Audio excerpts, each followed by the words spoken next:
WhatsApp guys, आज हम देखने वाले हैं Pakistan short to sea longest bridge on sea in India. 22 kilometre का ब्रिज अटल सेतु ब्रिज है। तो देखते हैं पूरी वीडियो। चैनल में तो प्लीज सब्सक्राइब। जय हिंद जय भारत जरूर लिख देना, वीडियो कर दे लाइक, चैनल में तो प्लीज सब्सक्राइब। 1 2 3 गो। भाई ये रात का नजारा कितना सुंदर लग रहा है। 22 किलोमीटर। फिर कहते हैं डेवलपमेंट नहीं हो रहा है।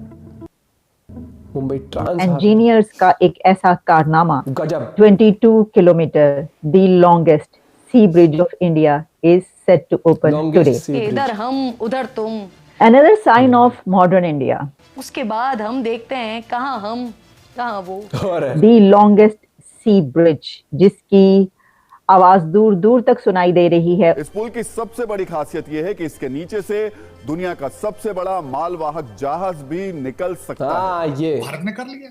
कोई अफेक्टिव है उसको। मैं बताना चाहता हूँ कि किस तरीके से कंप्यूटर के ऊपर मनापली उनकी। 2047 तक, यानी कि जब 100 साल पूरे हो जाएंगे आजादी मिले हुए भारत को, यानी 1947 से 2047 तक, उस वक्त तक $35 ट्रिलियन की इकोनॉमी बन चुका होगा भारत। प्रधानमंत्री नरेंद्र मोदी अटल सेतु का उद्घाटन करेंगे। एआई तकनीक से लैस है अटल सेतु। पाकिस्तान को अपनी इकोनॉमी को बेहतर करना चाहिए, तभी आपकी दुनिया में कोई इज्जत होगी, तभी आपके पासपोर्ट की कोई वैल्यू होगी और आपके सिटीजन्स को कोई इज्जत की नजर से देखेगा। जो स्टील यूज किया गया है उसको to the weight of 500 Boeing aeroplanes and 17 times that of the Eiffel towers weight. ये भारत का और एशिया का सबसे बड़ा सी ब्रिज है। ये ब्रिज नवी मुंबई से मुंबई तक 2 आवर्स ट्रैवल को 20 मिनट्स में चेंज करने जा रहा है। ये होती डेवलपमेंट देश के लिए। हेलो फ्रेंड्स, जय हिंद। हिंदुस्तान स्पेशल में आपका स्वागत है दोस्तों। मुंबई को आज नई लाइफलाइन मिलने जा रही है। अटल सेतु का उद्घाटन प्राइम मिनिस्टर मोदी आज करने जा रहे हैं। 20,000 करोड़ की लागत से बनकर तैयार हुआ यह समुद्री पुल हर मामले में बेमिसाल है और पूरे देश के लिए मील का पत्थर साबित होने जा रहा है। इसे देश और एशिया का सबसे बड़ा समुद्री पुल बताया जा रहा है, जो मुंबई और नवी मुंबई के बीच यात्रा के समय को बिल्कुल कम कर देगा। असल में अभी अगर किसी को मुंबई से नवी मुंबई जाना है तो पूरे 2 घंटे लगते हैं। वहां भी जाम की स्थिति हर बार परेशान करती है, लेकिन अटल सेतु उसी दूरी को सिर्फ 20 मिनट का कर देगा। रफ्तार में गाड़ी चलेगी। बताया जा रहा कि आम लोगों के लिए यह पुल शनिवार को खोल दिया जाएगा। जानकारी के मुताबिक अटल सेतु मुंबई में सेवरी को नवी मुंबई में NH4B पर चिरले से जोड़ने का काम करेगा। इसी वजह से जो दूरी पहले 52 किलोमीटर के करीब बैठती थी वह सिर्फ 22 किलोमीटर की रह जाएगी। इस वजह से समय में इतना बड़ा अंतर भी आने वाला है। 22 kilometre the longest sea bridge of India is set to open today. एक और बिग स्टेप इंडिया की डेवलपमेंट में, इंडिया की प्रोग्रेस में आज उसका इफ्तिताह होने जा रहा है। द लॉन्गेस्ट सी ब्रिज, जिसकी आवाज दूर दूर तक सुनाई दे रही है, उसको आज उसका इफ्तिताह करेंगे, उसको इनॉग्रेट करेंगे भारत के प्राइम मिनिस्टर नरेंद्र मोदी साहब। ये ब्रिज नवी मुंबई से मुंबई तक 2 आवर्स ट्रैवल को 20 मिनट्स में चेंज करने जा रहा है। यानी 2 घंटे का सफर जो शहर के एक कोने से दूसरे कोने तक होता था, नवी मुंबई से मुंबई के बीच 2 घंटे का सफर अब सिर्फ 20 मिनट में तय किया जाएगा। इसकी क्या इंपॉर्टेंस है, क्या सिग्निफिकेंस है, आपके सामने इसकी कुछ डिटेल्स रखते हैं। देखिए, कहा यह जा रहा है कि इंजीनियर्स का एक ऐसा कारनामा जिसमें जो स्टील यूज किया गया है उसको to the weight of 500 Boeing aeroplanes and 17 times that of the Eiffel towers weight was used for its construction. इसमें सबसे बड़ी अहम बात जो मैंने आपको ये बताई कि ना सिर्फ ये कि मुंबई से नवी मुंबई जो है उसके बीच सफर बहुत अब जल्दी तय हो जाएगा, उसी के साथ कई ऐसे शहर भी हैं कि जिनके बीच में भी सफर कहा जा रहा है कि उसका डिस्टेंस भी बहुत कम हो जाएगा। दिया होगा ना कि और सिर्फ 250 रुपीस वहां पर जो टोल है वो गाड़ियां जब देंगी उसके अंदर वो सफर इतनी जल्दी तय हो जाएगा। अब इसमें यह भी कहा जा रहा है कि 70,000 व्हीकल्स जो हैं are expected to use the bridge every day. और इससे जो तरक्की की रफ्तार है वो बहुत तेज हो जाएगी। ये भी याद रखिएगा कि इस ब्रिज को बनाते हुए ये एहतियात की गई है, ये कोशिश की गई है कि जो एनवायरनमेंट है और क्लाइमेट है वो सही रहे, उसको तंग ना किया जाए, यानी कोई ऐसा चीज उसके अंदर इस्तेमाल ना की जाए। तो इसके लिए दो चीजें देखने को मिली। एक तो ये कि जो नॉइस बैरियर्स हैं वो लगाए गए हैं कि मैरीटाइम यानी जो भी वहां पर समंदर के अंदर जो आबी हयात मौजूद है उस तक जो है वो गाड़ियों का शोर या वो तंग ना करे, इस चीज का जो है वो ख्याल रखा गया है। और इसी के साथ जो आप दूर दूर तक जब इस ब्रिज पर सफर करेंगे तो स्काई लाइन देख सकेंगे मुंबई की, और ऐसे बहुत से मॉन्यूमेंट्स आएंगे वहां पर बीच में कि जो लोग देखने के लिए जाया करते हैं, यानी जो वैसे ट्रैवल करके दूसरे कंट्री से लोग इंडिया जाते हैं वो देखने के लिए, अब वो इस ब्रिज पर जब सफर करेंगे तो इसके दौरान वो तमाम बिल्डिंग्स जो हैं वो भी देख पाएंगे। तो कहा जा रहा है कि beautiful sky line of Mumbai जो है वो रिवील होगी उन लोगों पर के जो इस पर सफर करेंगे।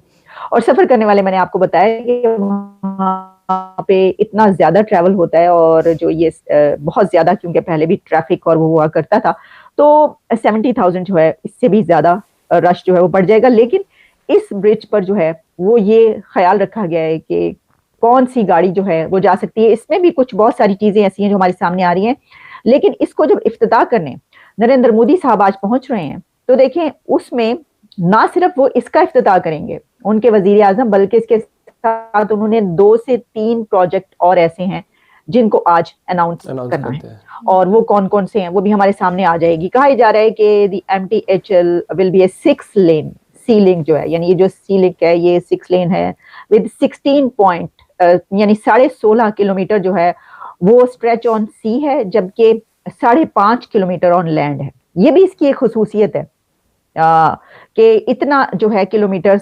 समंदर पर है और बाकी जो है सिर्फ 5.5 वो लैंड पर है। फिर इसमें एक और बात जो है वो ये है कि जो टोल प्लाजा है वहां पर जब आप गाड़ियां खड़ी होती हैं तो उसके लिए आपका टाइम लगता है, आप पे करते हैं सर, उसमें ऐसा नहीं है, फास्टैग रहेगा ना, यानी आपका ये नहीं होगा कि वहां पे आप खड़े हो के गाड़ियां रोक के जो है वो पे कर रहे हैं, नहीं, बल्कि जब आपकी गाड़ी वहां पर एंटर होगी तो वो रजिस्टर हो जाएगी इसके अंदर कि आपने उसके ऊपर ट्रेवल किया। और आपको पता है वहां की डिजिटाइजेशन कैसी है, वो खुद ब खुद आप पे कर देंगे ऑनलाइन पर जो है इसके ऊपर जगह पर फूड एक कोड बनाया जा रहा है या ऐसी भी जगह बनाई जा रही है कि जहां पे, क्योंकि अभी तो देखिए ये सफर करने के लिए बनाया गया कि जो फासला है वो कम हो जाए, लेकिन इसमें ये उनके टूरिज्म का भी एक बड़ा सिंबल बन जाएगा, बन चुका है, दूर दूर तक इसकी खबरें चल रही हैं। ये अब उनके टूरिज्म को और इजाफा करेगा।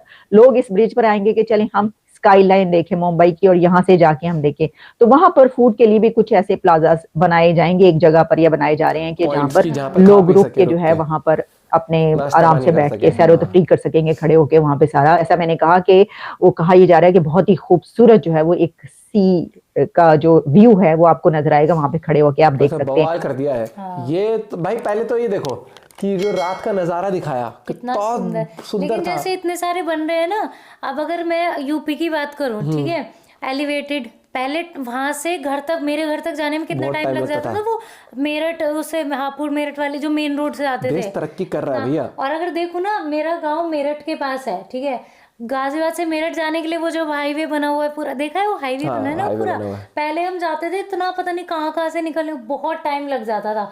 हर चीज मतलब हर जगह जाना ना, और टाइम इतना बचता है जहाँ 2-2 2.5 घंटे लग जाए ट्रैफिक में फंसे, वो सफर आप 20 मिनट भाई देखो देश तरक्की कर रहा है। और एक और चीज मैं कहूंगा कि देखो सरकारें काम करती हैं, लेकिन कुछ सरकारें आराम से करते, कुछ तेज करते हैं। मोदी जी के टाइम पर आप ये देख रहे हो सड़कों का डेवलपमेंट कितनी तेजी से हो रहा है। अब कई लोग तो कह देंगे कि कांग्रेस ने भी हाईवे बनाए थे, ठीक है, सब सरकार करती है काम, हम नहीं मर रहे, लेकिन एक जो डेवलपमेंट की स्पीड होती है ना, जिस तेजी से आज भारत भाग रहा है पिछले 10 साल में, आप देखोगे तो 10 साल की स्पीड देखो, एक पिछले 70 साल वाली वो देखो, समझ रहे हैं। आपको देश को आगे ले जाना है ना, तो आपको रिगरस काम करना पड़ेगा, आपको टाइज करने होंगे, रिलेशंस बनाने पड़ेंगे दूसरी कंट्री से। हर एक चीज, कितना ज्यादा स्टील लगा है, बोइंग से कितने गुना, आईफिल टावर से कितने गुना। और ये इंडिया का, एशिया का लॉन्गेस्ट ब्रिज 22 किलोमीटर का, क्या शानदार व्यू आना है। ड्रोन शॉट जो अभी इसके आएंगे हाँ। भाई और रात को जब इससे जाओगे स्काईलाइन जो स्काई स्क्रेपर था, ऊंची ऊंची बिल्डिंग देखोगे ना चलते हो, क्या गजब व्यू आने वाला है। और अब ये देखो ना कि किसी को इमरजेंसी में जाना है, ट्रैवल करना है, इजीली आप जा सकते हो। आप कितना डिस्टेंस कम हो जाए, क्योंकि और ट्रैफिक सबसे बड़ी आदमी मुंबई में ये बोलता है ना कितना ट्रैफिक होता है। 20 मिनट बोल रहे हैं, 20 मिनट से चला अगर आधा घंटा भी लग जाए, 1.5 घंटा बच रहा है एक बंदे का। एक दो इंटरव्यू देखे थे, कह रहे थे कि ये डिजिटल होने से हम लुट जाते हैं। अरे डिजिटल होने से आज देख लो ना, यूपीआई से इजीली पेमेंट हो जाती है, ना टोल पे रुकना पड़ता है कि 10-10 20-20 रुपए निकाल के पे करने के लिए। तुम्हारा बीमार हो, कुछ इमरजेंसी हो, उसमें खड़ा नहीं होना पड़ता। पहले एटीएम से पैसे निकालोगे, फिर कैश हाथ तो पकड़ाने जाओगे क्योंकि बैंक तो बंद हो जाते हैं। हॉस्पिटल वाले तो पहले ही मांगते पैसा कि डिपॉजिट करो। यूपीआई ये सब चीजें ना ऐसे काम आते हैं दोस्तों। और भैया आपको कैसा लगा नजारा कमेंट करके जरूर बताना। मिलते हैं वीडियो के साथ, बाय बाय, टेक केयर।